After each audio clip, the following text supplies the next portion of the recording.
هي مش اول مره تحصل. الشابين بتوع الميه، الشباب اللي كانوا بيعملوا ريفيو للميه جابوا شويه ازاز ميه قدامهم ملفوفين بخيش، بيقول لك ان هم حللوا الميه وطلعت مش عارف ايه. بس انت ظالمنا يا بهجة، مش كلنا بنغرق، مش كلنا بنروح لعروسة البحر، في مننا بيطلع لإيطاليا ولا اليونان، في مننا بينام في الشوارع أيام. وقالوا انه قال التحليل قالوا ان في بعض المياه فيها تلوث، الميه دي فيها كذا، الميه دي مع مجاري. اديني اماره يعني، اديني اماره يعني.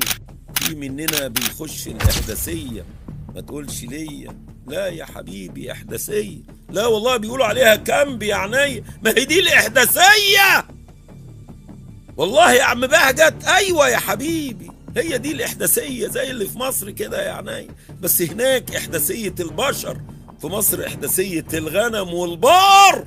الشباب دول تم القبض عليهم بالامس. تم القبض عليهم. هل الولاد دول غلطوا؟ عندهم غلط. وازاي تقبضوا على العيال؟ ازاي بقى؟ دي قضيه راي، دي مش قضيه راي، ده قضيه قله ادب. الموضوع كله ليس له اساس من الصحه. شويه عيال صغيره عشان يعملوا الترند يطلعوا يقولوا الكلام ده، فيعمل صدمه للناس، فيعمل مشاهدات بغرض زياده نسبه المشاهدات وتحقيق مكاسب ماليه، فيعمل ارباح. انا يا جماعه اشعر بغيره شديده على منتجات البلد. انا شايف انه القانون ياخذ مجراه. هو القانون بيقول ايه؟ عقوبه الاتنين بلوجرز دول ممكن توصل لحد الاعدام في حاله ما.